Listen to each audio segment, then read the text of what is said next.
षटतिला एकादशी व्रत भगवान विष्णु को समर्पित है और इसे रखने का मुख्य कारण पापों का नाश, आध्यात्मिक शुद्धि, धन धान्य की प्राप्ति और मोक्ष पाना है, जिसमें तिल का 6 तरह से जैसे स्नान, उबटन, हवन, दान, भक्षण और अर्पण का उपयोग किया जाता है, जिससे जीवन की सभी बाधाएं दूर होती हैं और सुख शांति मिलती है।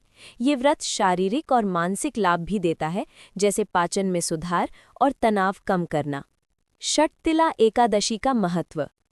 एक समय दालभ्य ऋषि ने पुलस्त्य ऋषि से पूछा कि हे महाराज, पृथ्वी लोक में मनुष्य ब्रह्म हत्यादि महान पाप करते हैं, पराये धन की चोरी तथा दूसरे की उन्नति देखकर ईर्ष्या करते हैं, साथ ही अनेक प्रकार के व्यसनों में फंसे रहते हैं, फिर भी उनको नर्क प्राप्त नहीं होता।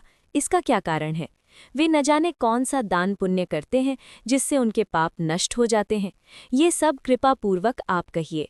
पुलस्त्य मुनि कहने लगे कि हे महाभाग, आपने मुझसे अत्यंत गंभीर प्रश्न पूछा है। इससे संसार के जीवों का अत्यंत भला होगा। इस भेद को इंद्र आदि भी नहीं जानते, परंतु मैं आपको ये गुप्त तत्व अवश्य बताऊंगा। उन्होंने कहा कि माघ मास लगते ही मनुष्य को स्नान आदि करके शुद्ध रहना चाहिए। इंद्रियों को वश में कर काम, क्रोध, लोभ, मोह, अहंकार, ईर्ष्या तथा द्वेष आदि का त्याग कर भगवान का स्मरण करना चाहिए। पुष्य नक्षत्र में गोबर, कपास, तिल मिलाकर उनके कंडे बनाना चाहिए। उन कंडों से 108 बार हवन करना चाहिए। उस दिन मूल नक्षत्र हो और एकादशी तिथि हो तो अच्छे पुण्य देने वाले नियमों को ग्रहण करें। स्नान आदि नित्य क्रिया से निवृत्त होकर सब देवताओं के देव श्री भगवान का पूजन करें और एकादशी व्रत धारण करें। रात्रि को जागरण करना चाहिए। उसके दूसरे दिन धूप, दीप, नैवेद्य आदि से भगवान का पूजन करके खिचड़ी का भोग लगाएं।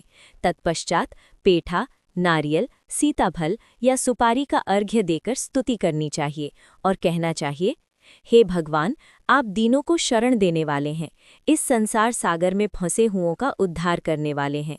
हे पुंडरीकाक्ष, हे विश्वभावन, हे सुब्रमण्य, हे पूर्वज, हे जगतपते, आप लक्ष्मी जी सहित इस तुच्छ अर्घ्य को ग्रहण करें। इसके पश्चात जल से भरा कुंभ यानी घड़ा ब्राह्मण को दान करें तथा ब्राह्मण को श्यामा गौ और तिल पात्र देना भी उत्तम है। तिल स्नान और भोजन दोनों ही श्रेष्ठ हैं। इस प्रकार जो मनुष्य जितने तिलों का दान करता है उतने ही 1000 वर्ष स्वर्ग में वास करता है। इतना कहकर पुलस्त्य ऋषि कहने लगे कि अब मैं तुमसे इस एकादशी की कथा कहता हूँ। षटतिला एकादशी व्रत कथा। एक समय नारद जी ने भगवान श्री विष्णु से यही प्रश्न किया था और भगवान ने जो षटतिला एकादशी का महात्म्य नारद जी से कहा सो मैं तुमसे कहता हूँ। भगवान ने नारद जी से कहा कि हे नारद, मैं तुमसे सत्य घटना कहता हूँ, ध्यानपूर्वक सुनो। प्राचीन काल में मृत्युलोक में एक ब्राह्मणी रहती थी। वो सदैव व्रत किया करती थी। एक समय वो 1 मास तक व्रत करती रही। इससे उसका शरीर अत्यंत दुर्बल हो गया।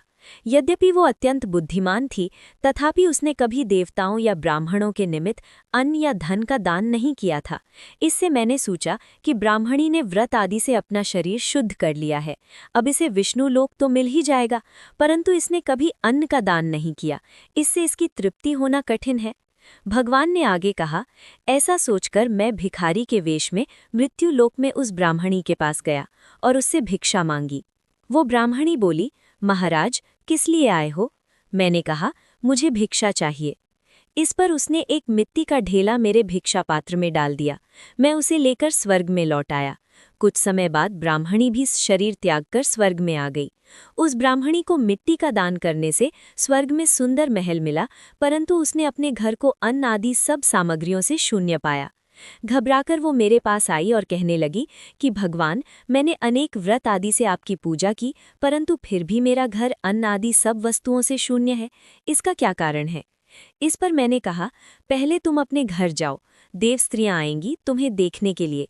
पहले उनसे षटतिला एकादशी का पुण्य और विधि सुन लो, तब द्वार खोलना। मेरे ऐसे वचन सुनकर वो अपने घर गई। जब देव स्त्रियां आईं और द्वार खोलने को कहा तो ब्राह्मणी बोली, आप मुझे देखने आई हैं तो षटतिला एकादशी का महात्म्य मुझसे कहो। उनमें से एक देव स्त्री कहने लगी कि मैं कहती हूँ। जब ब्राह्मणी ने षटतिला एकादशी का महात्म्य सुना तब द्वार खोल दिया। देवांगनाओं ने उसको देखा कि न तो वो गांधर्वी है और न ही असुरी है, वरन पहले जैसी मनुष्य है।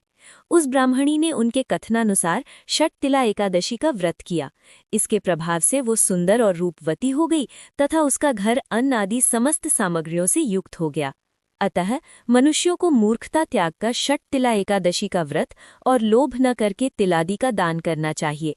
इससे दुर्भाग्य, दरिद्रता तथा अनेक प्रकार के कष्ट दूर होकर मोक्ष की प्राप्ति होती है। इस प्रकार षटतिला एकादशी व्रत कथा समाप्त हुई। जय श्री हरि। और भी व्रत कथाओं के लिए फॉलो करें हमारे चैनल को।